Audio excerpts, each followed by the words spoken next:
Welcome to target सरकारी नौकरी। मैं इरशाद अली, खंड शिक्षा अधिकारी की तैयारी में आज हम करंट अफेयर्स 2019 में अक्टूबर, नवंबर, दिसंबर यानी 2019 के आखिरी 3 महीनों के करंट अफेयर्स को कवर करेंगे।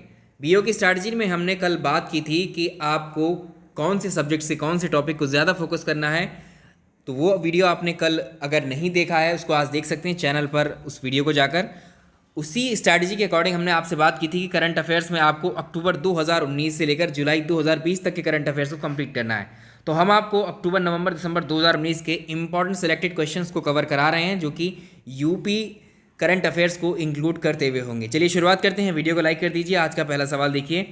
प्रश्न 1 है आज का, पहला है, हाल ही में उत्तर प्रदेश सरकार ने कहां पर राज्य के पहले गिद्ध संरक्षण एवं प्रजनन केंद्र को स्थापित करने का निर्णय लिया है। बहुत इंपॉर्टेंट क्वेश्चन हो जाता है ये यूपी करंट अफेयर्स में भी। और राज्य का पहला गिद्ध संरक्षण प्रजनन केंद्र है। इंग्लिश में इसको हम बोलते हैं वल्चर कंजर्वेशन ब्रीडिंग सेंटर। इससे पहले अगर हम देश का यानी भारत का पहला vulture breeding centre and conservation centre कहाँ पर है, ये भी आप याद रखिएगा। उसका नाम आप ज़रूर याद रखें, ये है जटायु के नाम से। जटायु संरक्षण एवं प्रजनन केंद्र। जटायु संरक्षण एवं प्रजनन केंद्र ये है कहाँ पर, इसको भी याद रखिएगा। ये हरियाणा में जो पिंजौर है, हरियाणा में पिंजौर है, यहीं पर ये प्रजनन केंद्र बनाया गया है। तो ये प्रजनन केंद्र किससे संबंधित है? ये गिद्धों के संरक्षण और प्रजनन से संबंधित है। हमारे देश का पहला गिद्ध संरक्षण एवं प्रजनन केंद्र हरियाणा के पिंजौर में बनाया गया है, जिसका नाम जटायु संरक्षण एवं प्रजनन केंद्र है। बहुत इंपॉर्टेंट। अब इसी को देखते हुए उत्तर प्रदेश सरकार ने भी फैसला किया है कि उत्तर प्रदेश के अंदर पहला गिद्ध संरक्षण प्रजनन केंद्र स्थापित किया जाए। ये यूपी का पहला होगा, ठीक है, यूपी का पहला। अब ये कहाँ पर है, तो इसके लिए आप जो यूपी का जिला है महाराजगंज, यूपी का जो डिस्ट्रिक्ट है महाराजगंज, इसमें राज्य का पहला गिद्ध संरक्षण प्रजनन केंद्र यानी states first vulture conservation and breeding centre स्थापित करने का फैसला लिया गया है। तो ये महाराजगंज की जो एक तहसील है फरेंदा नाम की तहसील है, यहीं पर एक गांव है भारी वेसी गांव है, यहीं पर ये प्रजनन केंद्र स्थापित किया जाएगा। तो बहुत इंपॉर्टेंट ये जो है एक क्वेश्चन हो गया आपके लिए, यूपी के लिहाज से भी और देश के लिहाज से भी। अब इसमें जो है इसकी स्थापना किसके द्वारा की जाएगी?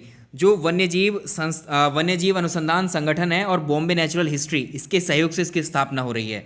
अगर हम राज्य की बात करें, यूपी का जो वन विभाग है उसने 2014 में 13 जिलों में जो गिद्धों की गिनती बताई थी, वो 900 के आसपास गिनती की थी उसकी, वो भी आप याद रखेंगे। तो यहाँ पर यूपी में गिद्धों के संरक्षण के लिए यूपी के अंदर पहला गिद्ध संरक्षण और प्रजनन केंद्र स्थापित किया जा रहा है महाराजगंज में। चलिए नेक्स्ट सवाल की तरफ। अगला इंपॉर्टेंट सवाल देखिए, निम्नलिखित में से कौन सा कथन सत्य है, बताना है। तो यहाँ पर 2 नवंबर 2019 को जम्मू कश्मीर एवं लद्दाख संघ राज्य क्षेत्रों सहित भारत का नया मैप यानी मानचित्र जारी किया गया है। इस स्टेटमेंट की अगर हम बात करें, ये बात बिल्कुल सही है। यहाँ पर जम्मू कश्मीर को 31 अक्टूबर 2019 को 2 यूनियन टेरिटरीज में डिवाइड किया गया, यानी जम्मू कश्मीर जो राज्य था उसका बाइफर्केशन किया गया है 31 अक्टूबर 2019 को। इसमें 2 नए यूटी बनाए गए, एक यूटी का नाम जम्मू कश्मीर रखा गया है और दूसरे का नाम लद्दाख रखा गया है, पहली बात। और 2 नवंबर को फिर नया मैप आ जाता है। 2 नवंबर 2019 को जम्मू कश्मीर और लद्दाख संघ राज्य क्षेत्रों सहित भारत का एक नया मैप जारी किया गया था। ये स्टेटमेंट बिल्कुल सही है। अगला देखिए, नए लद्दाख संघ राज्य क्षेत्र में कारगिल और लेह 2 जिले हैं। बिल्कुल, जो लद्दाख यूनियन टेरिटरी बनाई गई है, इस यूटी में केवल 2 ही डिस्ट्रिक्ट हैं, एक कारगिल दूसरा लेह। तो ये भी बिल्कुल ठीक है। नेक्स्ट देखिए, संसद की सिफारिश पर, अगला है, संसद की सिफारिश पर अनुच्छेद 370 को समाप्त कर दिया गया और जम्मू कश्मीर पुनर्गठन अधिनियम 2019 को स्वीकृति प्रदान की गई। ये भी बिल्कुल ठीक है। तो संसद की सिफारिश पर भी जो है राष्ट्रपति ने 370 को समाप्त किया और जम्मू कश्मीर पुनर्गठन अधिनियम 2019 को स्वीकृति दी गई है। अब वर्ष 1947 में जम्मू कश्मीर राज्य में 20 जिले हुआ करते थे। अगला सवाल देखिए, यहाँ 20 जिले नहीं हुआ करते थे, उस वक्त 14 जिले थे, 14 जिले थे। तो इसमें 3 स्टेटमेंट तो आपके सही हो जाते हैं। पहला, दूसरा और तीसरा आपको सही वाले ही बताने हैं।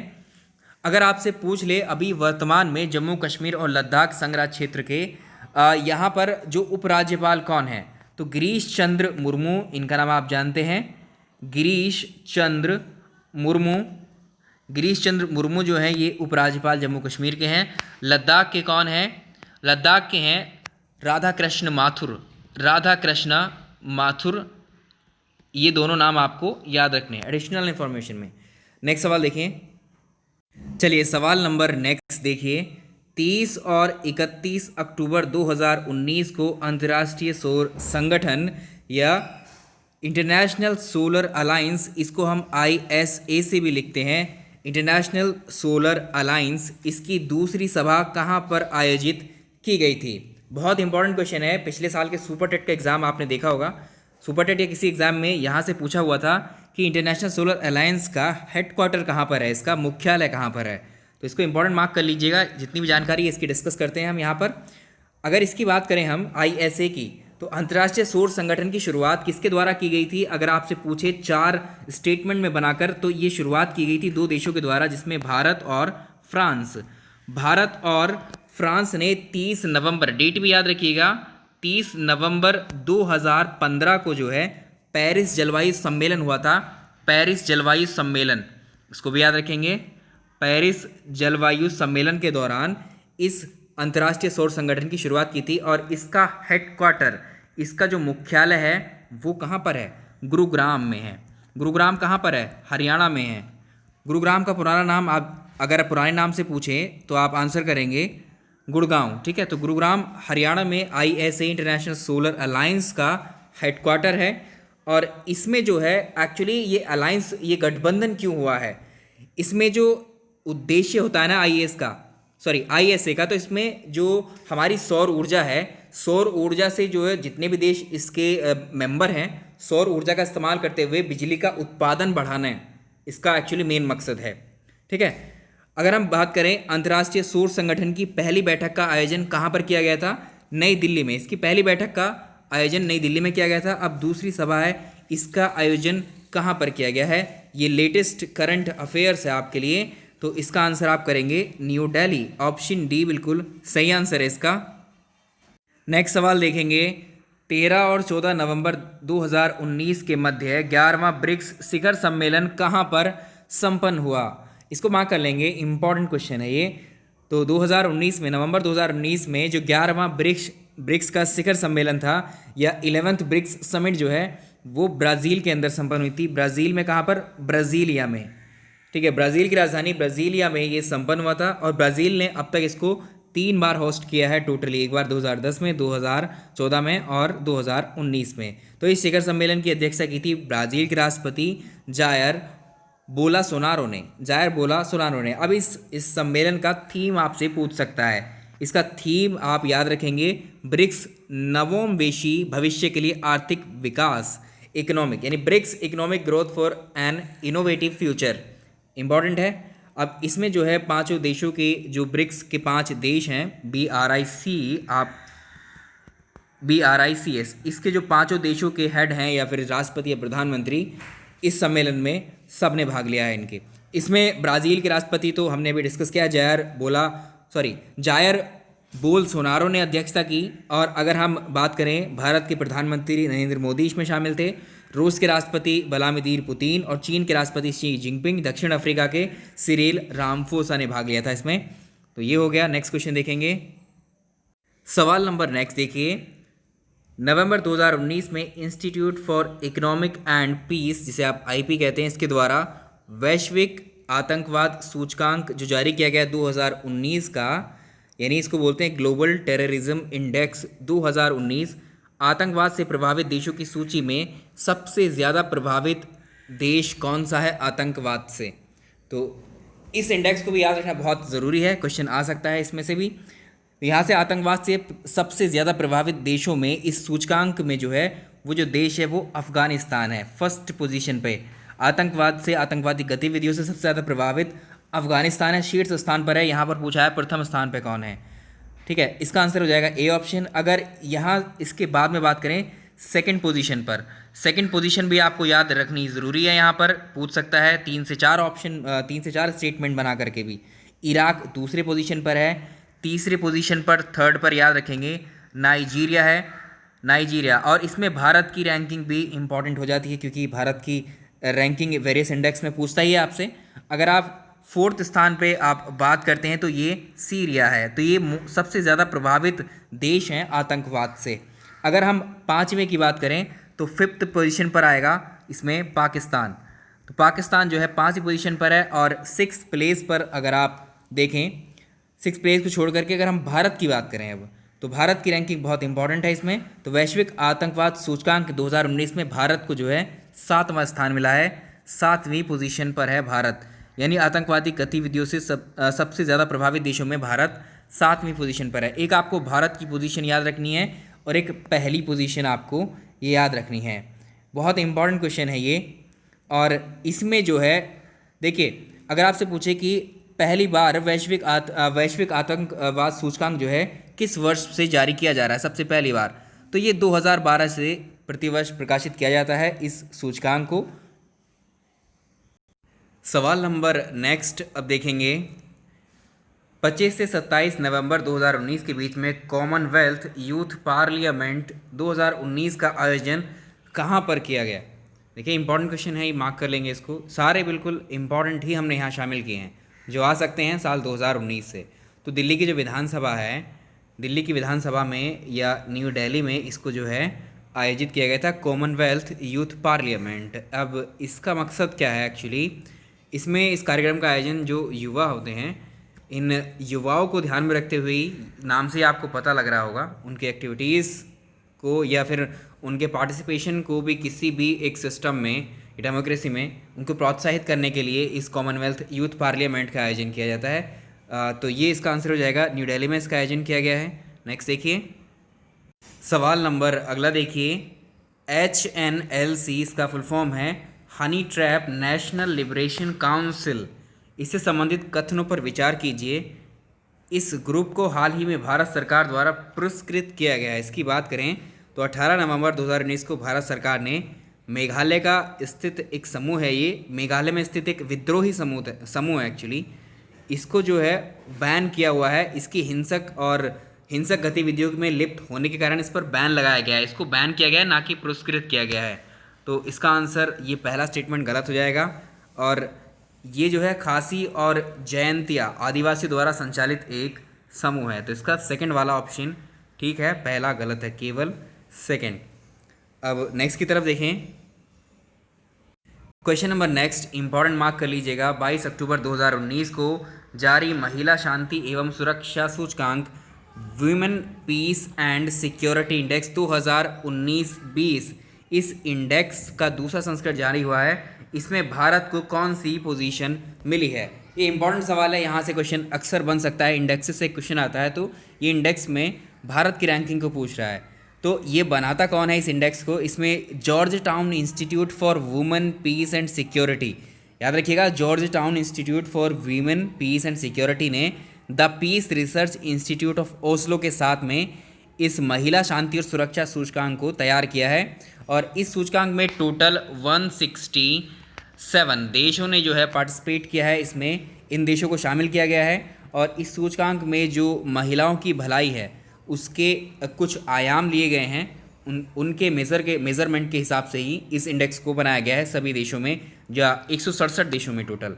अगर इसमें बिल्कुल लास्ट की बात करें तो लास्ट में इस सूचकांक में सबसे ख़राब प्रदर्शन रहा है यमन का, ठीक है। तो ये 167वीं पोजीशन पर यमन कंट्री है। अब लास्ट हो गया तो फर्स्ट पोजीशन पर कौन सा देश है, ये भी आपसे पूछ सकता है। तो सर्वश्रेष्ठ प्रदर्शन किया है इस सूचकांक में नॉर्वे ने सर्वश्रेष्ठ प्रदर्शन किया है। इसमें महिला शांति सुरक्षा सूचकांक में इंडेक्स में पहली पोजीशन पर है ये। इसके बाद सेकंड पोजीशन पर आता है आपका स्विट्ज़रलैंड के बाद आता है फिनलैंड, ठीक है। सेकंड पोजीशन पर आएगा स्विट्ज़रलैंड और थर्ड पर आएगा फिनलैंड और फोर्थ पर आप कर सकते हैं ये फिनलैंड है और फोर्थ पर आप कर सकते हैं ये डेनमार्क है। चलिए, लेकिन अब भारत की बात करते हैं। तो भारत को भी आपको याद रखना है, इस रैंकिंग में भारत को जो स्थान मिला है वो 133, 133वां। इस 2019 की इंडेक्स में जो है इसको कौन सा स्थान मिला, 133वां। लेकिन भारत के साथ साथ इसमें दो देश और हैं। भारत के साथ में इसमें याद रखेंगे आप गिनी के साथ मोरक्को। तो इसमें ये याद रखिएगा, इनके साथ भी पूछ सकता है। भारत, गिनी और मोरक्को को कंबाइंडली महिला शांति सुरक्षा सूचकांक में 133वां स्थान दिया गया है इस सूचकांक के अंतर्गत। तो ये हो गया आपका सी ऑप्शन। नेक्स्ट देखें, अगला इंपॉर्टेंट क्वेश्चन देखिए। 14 नवंबर 2019 को सर्वोच्च न्यायालय ने सबरीमाला मंदिर में सभी आयु वर्ग की महिलाओं के प्रवेश के मामले में सुनवाई हेतु 7 सदस्यीय खंडपीठ को सौंपने का निर्णय लिया था। बाद में इसका वर्डिक्ट भी आ गया था, क्योंकि करंट अफेयर नवंबर का है, तो ये शुरुआत था जस्ट उसका। तो ये मंदिर किस राज्य में स्थित है? सबरीमाला मंदिर कहाँ, डायरेक्टली भी आपसे ऐसे ही पूछ सकता है। तो सबरीमाला मंदिर एक्चुअली, अगर इसकी बात करें इस मंदिर की, तो यहाँ पर इस मंदिर में जो हिंदू धर्म में एक्चुअली इस सबरीमाला मंदिर को लेकर के सदियों पुरानी परंपरा चली आ रही थी, जो गैरकानूनी और असंवैधानिक बताई गई थी। इस मंदिर में जो है 10 से 50 वर्ष की आयु वर्ग की जो महिलाएं और लड़कियां थीं, उनके प्रवेश पर रोक लगी हुई थी, जिसको इसमें कोर्ट ने जो है, सुप्रीम कोर्ट ने लिंग के आधार पर भेदभाव माना था। तो इसका अगर मंदिर की बात करें, ये मंदिर है कहाँ पर? तो सबरीमाला मंदिर केरल में स्थित है। वेरी इंपॉर्टेंट क्वेश्चन, केरल में स्थित है। जो किसके लिए प्रसिद्ध है, कौन से भगवान को समर्पित है, ये भी आपसे पूछ सकता है। तो ये भगवान अयप्पा को समर्पित है ये मंदिर, सबरीमाला मंदिर केरल में स्थित है। ठीक है, नेक्स्ट क्वेश्चन देखें। अगला इंपॉर्टेंट क्वेश्चन देखिए। 13 से 16 नवंबर 2019 के मध्य पहला राष्ट्रीय एग्रोकेमिकल्स कांग्रेस 2019 का महासंगम कहाँ पर हुआ? मार्क कर लीजिएगा, इंपॉर्टेंट है ये। पहला राष्ट्रीय एग्रोकेमिकल्स कांग्रेस है ये। तो फर्स्ट नेशनल एग्रोकेमिकल्स कांग्रेस 2019 भारतीय कृषि अनुसंधान संस्थान, भारतीय कृषि अनुसंधान संस्थान नई दिल्ली में हुआ था। ऑप्शन ए इसका बिल्कुल सही आंसर है।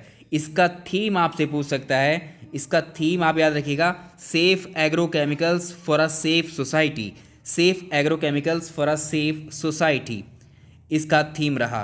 और ये सम्मेलन प्रति 3 वर्ष में किया जाता है। ठीक है, 3 वर्ष में एक बार इसको आयोजित किया जाता है। नेक्स्ट देखें, यहाँ पर 3 वर्ष में एक बार आयोजित किए जाने का मतलब हम ये कह रहे हैं कि ये सम्मेलन जो है अब से प्रत्येक 3 वर्ष के बाद में आयोजित होगा। नेक्स्ट सवाल नंबर अगला देखेंगे। 14 से 27 नवंबर 2019 के मध्य 29वें भारतीय अंतर्राष्ट्रीय व्यापार मेले 2019 का आयोजन प्रगति मैदान नई दिल्ली में किया जा रहा है। इस वर्ष इस मेले की थीम क्या है? बहुत इंपॉर्टेंट है, मार्क कर लेंगे। 39th India international trade fair हुआ है प्रगति मैदान दिल्ली में। इसकी जो थीम थी, अब इसका थीम याद रखिए, ईज़ ऑफ डूइंग बिजनेस, व्यापार करने में सुगमता या व्यापार करने में सहजता या व्यापार करने में सुगमता या ease of doing business English में कहेंगे, ये इसका थीम रहा। अब चलिए नेक्स्ट क्वेश्चन की तरफ चलेंगे। सवाल नंबर अगला है। हाल ही में छत्तीसगढ़ के मुख्यमंत्री भूपेश बघेल द्वारा राज्य के 19वें, यहाँ देखिए, राज्य के 19वें स्थापना दिवस पर जो है नई औद्योगिक नीति 2019-24 की घोषणा की है। अब इसका कारण बताया जा रहा है, नई नीति के अंतर्गत राज्य के नक्सल प्रभावित क्षेत्रों में औद्योगिक विकास और आर्थिक गतिविधियों को बढ़ावा देने पर जोर दिया जाएगा। 1 नवंबर 2019 को छत्तीसगढ़ के मुख्यमंत्री भूपेश बघेल ने इस छत्तीसगढ़ राज्य की या राज्य सरकार की नई औद्योगिक नीति 2019-24 की घोषणा की है। ये तो बिल्कुल सही है। तो इस घोषणा को मुख्यमंत्री ने, जो छत्तीसगढ़ राज्य है, इसके 19वें स्थापना दिवस पर इसको जारी किया है और ये नीति 2024 तक प्रभावी रहेगी। तो क्वेश्चन इंपॉर्टेंट है। और ये जो है, इसमें नई औद्योगिक नीति के अंतर्गत जो राज्य के नक्सल प्रभावित क्षेत्र है उसमें औद्योगिक विकास और आर्थिक गतिविधियों को बढ़ावा दिया जाएगा। तो यहाँ पर अगर हम बात कर रहे हैं इसकी, अगर हम इसके कारण की बात करें, कारण इसको जस्टिफाई कर रहा है कि नहीं कर रहा है, तो ये नीति विशेष रूप से जो ऐसे क्षेत्र हैं जो खनिज समृद्ध राज्य के पिछड़े जिलों में इन इकाइयों का सेटअप किया जाएगा, ना कि नक्सल प्रभावित क्षेत्रों में। ठीक है, ये नक्सल प्रभावित क्षेत्रों में भी किया जाएगा, लेकिन यहाँ पर जोर देने की बात की गई है। ठीक है, तो ये बाकी पिछड़े जिलों में भी इसको लागू किया जाएगा एक तरीके से। तो दोनों ही कथन ये सही हैं अलग अलग जगह पर, लेकिन इसका आर जो है सही एक्सप्लेनेशन नहीं है। ठीक है, तो परंतु कारण जो बी है इसका सही एक्सप्लेनेशन नहीं है। नेक्स्ट सवाल देखेंगे। सवाल नंबर अगला देखिए, नवंबर 2019 के मध्य पहला बिम्स्टेक बंदरगाह सम्मेलन, फर्स्ट बिम्स्टेक पोर्ट कॉन्क्लेव 2019 कहाँ पर आयोजित किया गया? इंपॉर्टेंट मार्क कर लीजिएगा, विशाखापट्टनम में। विशाखापट्टनम कहाँ है? आंध्र प्रदेश में है, आंध्र प्रदेश में है, ये याद रखेंगे। इस सम्मेलन का जो उद्घाटन है केंद्रीय जहाज रानी राज्य मंत्री, जिनके पास स्वतंत्र प्रभार है इसका, मनसुख मंडाविया ने इस सम्मेलन का उद्घाटन किया है। और बिम्स्टेक के सम्मेलन में जो बिम्स्टेक के 7 सदस्य देश हैं, जिसमें भारत, बांग्लादेश, म्यांमार, श्रीलंका, थाईलैंड, भूटान, नेपाल, इसमें जो है बंदरगाह क्षेत्र के साथ व्यापार करने के साथ साथ जो इन देशों के जितने भी हेड हैं इन्होंने पार्टिसिपेट किया था इसमें। ठीक है, अब नेक्स्ट सवाल की तरफ चलेंगे। तो इसमें जो विभिन्न देशों के जहाजरानी संघ के वरिष्ठ अधिकारियों ने लिया है यहाँ पार्टिसिपेट जो किया है इसके।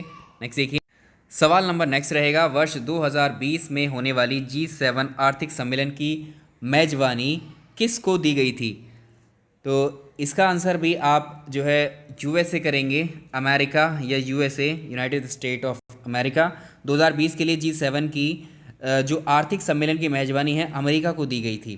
ठीक है, नेक्स्ट सवाल देखेंगे। तो G7 देशों में कौन कौन से देश आते हैं? एक तो यूएसए यानी जिसे अमेरिका कहते हैं, दूसरा है फ्रांस, ये सातों को याद रखिएगा, पूछ लेता है कि इनमें से कौन सा G7 का सदस्य नहीं है। जर्मनी है, अगला है इटली है, उसके बाद जापान है, जापान के बाद इंग्लैंड के बाद कनाडा। ये 7 कंट्री हैं G7 कंट्रीज़ या ग्रुप ऑफ 7 इनको बोलते हैं। ये 7 समृद्ध इकोनॉमिकली स्ट्रॉन्गेस्ट इकोनॉमी है ये वर्ल्ड की। ठीक है, तो ये हैं, ये डेवलपिंग कंट्री नहीं है, ये डेवलप कंट्री। तो G7 जो है ये डेवलप्ड कंट्रीज है, सारे डेवलप्ड कंट्रीज़ का एक ग्रुप है ये। तो इसका आंसर हो जाएगा ए ऑप्शन। सवाल नंबर नेक्स्ट देखिए, अंतर्राष्ट्रीय पक्षी सर्वे हर 2 वर्ष में यानी बाईएनियल पर किया जाता है, किसके द्वारा किया जाता है? अक्टूबर 2019 में ई बर्ड नाम की एक ऑर्गेनाइजेशन है, ई बर्ड ऑर्गेनाइजेशन के द्वारा अंतर्राष्ट्रीय पक्षी सर्वे को किया जाता है। ये एक द्विवार्षिक यानी बाईएनियल सर्वे है। इसका उद्देश्य इतना होता है कि ये पक्षियों की जानकारी इकट्ठा करता है और इसमें जो महत्वपूर्ण भूमिका निभाई है वो इस सर्वे में जो महत्वपूर्ण पार्टिसिपेट किया है वो है कार्नेल यूनिवर्सिटी ऑर्निथोलॉजी, ये लैब है, इसने इसमें पार्टिसिपेट किया है। और यहाँ पर अगर हम बात करें इस सर्वेक्षण का शीर्षक क्या रहा, थीम क्या था इसका? Go out and count the bird. ठीक है, गो आउट, इसको याद रखेंगे, go out and count the bird, ये भी आप याद रखेंगे। नेक्स्ट देखेंगे, सवाल नंबर अगला देखिए, सही कथन का चुनाव कीजिए। कथन ये है, हाल ही में श्रीलंका के नेतृत्व में संयुक्त राष्ट्र के सदस्य राज्यों ने नाइट्रोजन चुनौती से निपटने के लिए कोलंबो घोषणा पत्र को अपनाया है। इंपॉर्टेंट मार्क कर लीजिएगा, इसको आ सकता है क्वेश्चन सॉरी। तो 24 अक्टूबर 2019 को श्रीलंका के नेतृत्व में संयुक्त राष्ट्र के जो सदस्य राज्यों ने नाइट्रोजन चुनौतियों पर कार्रवाई करने के लिए इसका समर्थन किया है, जिसका नाम दिया गया है सतत नाइट्रोजन प्रबंधन पर कोलंबो घोषणा पत्र या कोलंबो घोषणा इसको नाम दिया गया है। तो ये स्टेटमेंट तो इसका सही है, बिल्कुल पहला तो स्टेटमेंट सही है। अगर बात करें किसके कारण की, इस घोषणा पत्र का लक्ष्य है 2030 तक नाइट्रोजन कचरे को आधा करना है। अब इस घोषणा का उद्देश्य वाकई में 2030 तक जो नाइट्रोजन से उत्पादित या नाइट्रोजन जनित जो कचरा है उसको आधा करना इसका लक्ष्य रखा गया। दोनों अपने आप में ठीक हैं ये, और इसमें जो है तो ये दोनों ही सही हैं और इसका लक्ष्य जो है इसको ये जस्टिफाई भी कर रहा है, क्योंकि यहाँ नाइट्रोजन की बात की गई, नाइट्रोजन चुनौती की, और इस नाइट्रोजन से जनित जो कचरा है उसको आधा करने की बात की गई। तो इसमें एक्चुअली ये दोनों ही सही हैं और इसका जो कारण है वो ये इसका सही स्पष्टीकरण है। इनको दोनों स्टेटमेंट में भी अलग से पूछ सकता है कि इसमें से कौन सा सही है कोलंबो घोषणा पत्र के बारे में। नेक्स्ट सवाल नंबर अगला देखें, 13 से 14 नवंबर 2019 के मध्य ग्रामीण विकास कार्यक्रमों के सामाजिक कामकाज पर राष्ट्रीय संगोष्ठी का आयोजन कहाँ पर किया गया है? तो 13 से 14 नवंबर के बीच में जो ग्रामीण विकास कार्यक्रमों के सामाजिक कामकाज पर राष्ट्रीय संगोष्ठी का उद्घाटन ये कहाँ पर किया गया था? आयोजन इसका न्यू दिल्ली में किया गया था और इसका उद्घाटन जो है ग्रामीण विकास राज्य मंत्री को भी याद रखिएगा, ग्रामीण विकास राज्य मंत्री साध्वी निरंजन ज्योति के द्वारा किया गया है। नेक्स्ट सवाल पे चलेंगे। सवाल नंबर अगला रहेगा, केंद्रीय विद्युत प्राधिकरण सेंट्रल इलेक्ट्रिसिटी अथॉरिटी के हालिया आंकड़ों के अनुसार अक्टूबर 2019 के दौरान देश में बिजली की मांग में कितने प्रतिशत की कमी दर्ज की गई थी।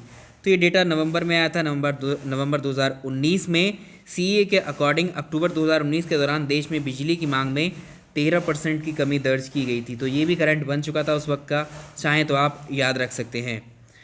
नेक्स्ट क्वेश्चन की तरफ चलेंगे। क्वेश्चन नंबर नेक्स्ट है, किसानों की सुविधा के लिए बजाज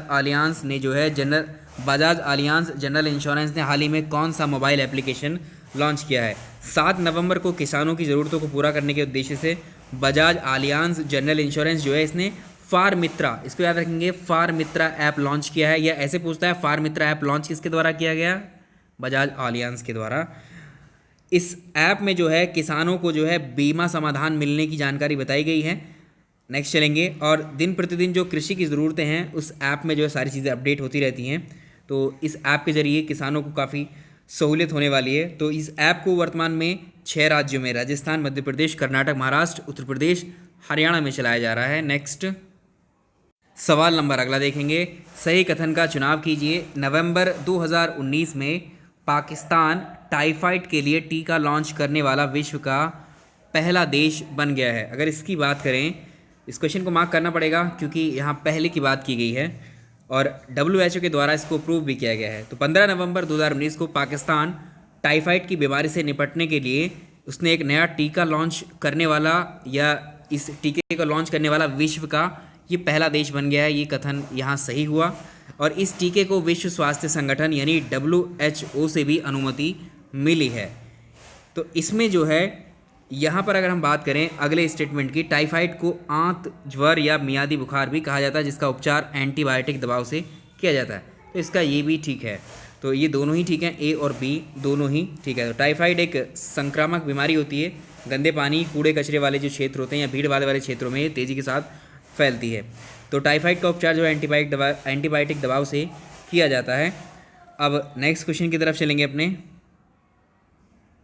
अगला इंपॉर्टेंट क्वेश्चन है, मार्क कर लीजिएगा। विश्व का पहला इलेक्ट्रिक एयरप्लेन जिसका नाम है X-57 मैक्सवेल, किस संस्था के द्वारा इसको विकसित किया गया है। अमेरिका की स्पेस एजेंसी, आप इसको जानते हैं, नासा। मार्क कर लीजिए, इंपॉर्टेंट क्वेश्चन है ये। नासा, इसने दुनिया का पहला इलेक्ट्रिक एरोप्लेन डिज़ाइन तैयार किया है जो पूरी तरह से इलेक्ट्रिक पावर से चलता है और इस इलेक्ट्रिक एयरक्राफ्ट का नाम दिया गया है X-57 मैक्सवेल। ऐसे ही पूछ सकता है कि X-57 मैक्सवेल क्या है। तो एक इलेक्ट्रिक एयरप्लेन है जिसको नासा के द्वारा तैयार किया गया है। अब चलिए नेक्स्ट क्वेश्चन की तरफ।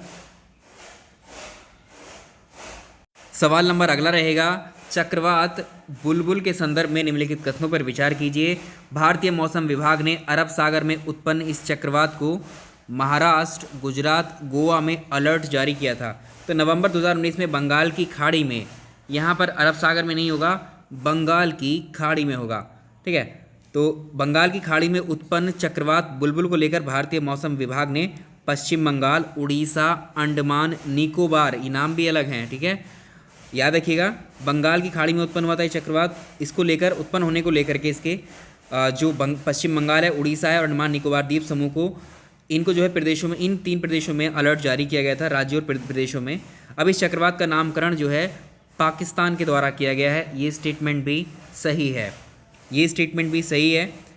अब यहाँ पर देखिए, इनमें नाम को जो चक्रवात होते हैं इनका नाम को लेकर के हिंद महासागर क्षेत्र के जो 8 देश हैं जिसमें Bangladesh, Bharat, Maldives, Sri Lanka, Pakistan, Myanmar, Oman, Thailand, एक साथ मिलकर जो आने वाले चक्रवात हैं इनका नामकरण करते हैं, ठीक है।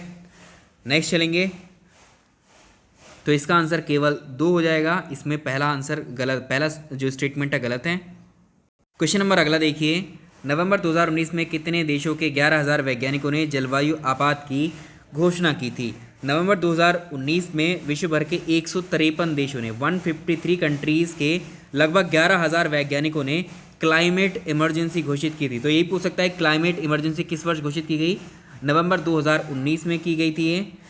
अब चलिए नेक्स्ट सवाल की तरफ। सवाल नंबर अगला देखिए, इंपॉर्टेंट है।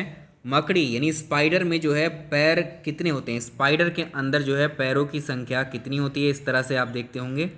ये पैरों की संख्या बतानी है। तो मकड़ी में जो पैरों की संख्या होती है वो टोटल 8 पैर होते हैं मकड़ी के।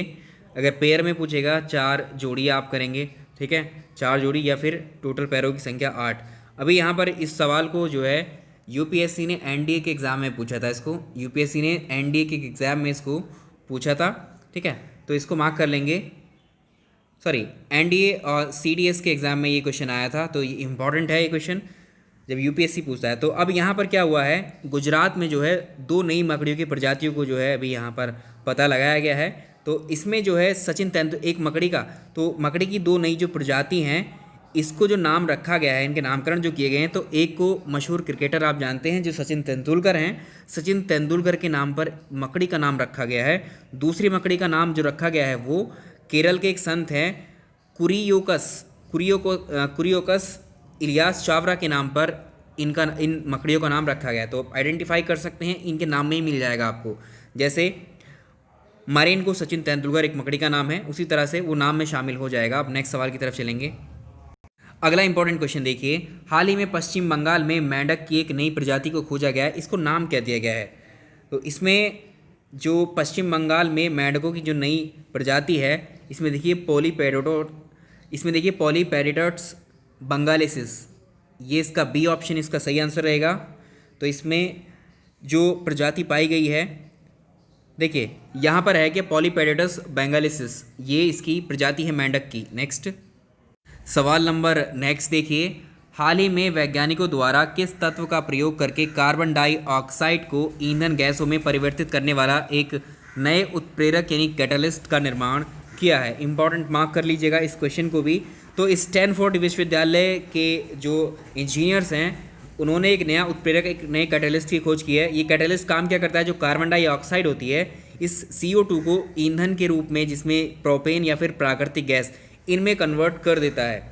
तो इस नए उत्प्रेरक के निर्माण में जो शोधकर्ताओं ने जो रुथेनियम तत्व का प्रयोग किया है, ठीक है। ये उत्प्रेरक कौन सा है? इसका नाम है रुथेनियम, और इसको हम RU से प्रदर्शित करते हैं। इंपॉर्टेंट क्वेश्चन है ये भी, इसको मार्क कर लीजिएगा। नेक्स्ट सवाल की तरफ चलेंगे। चलिए, ये हमारा एक्चुअली लास्ट क्वेश्चन था।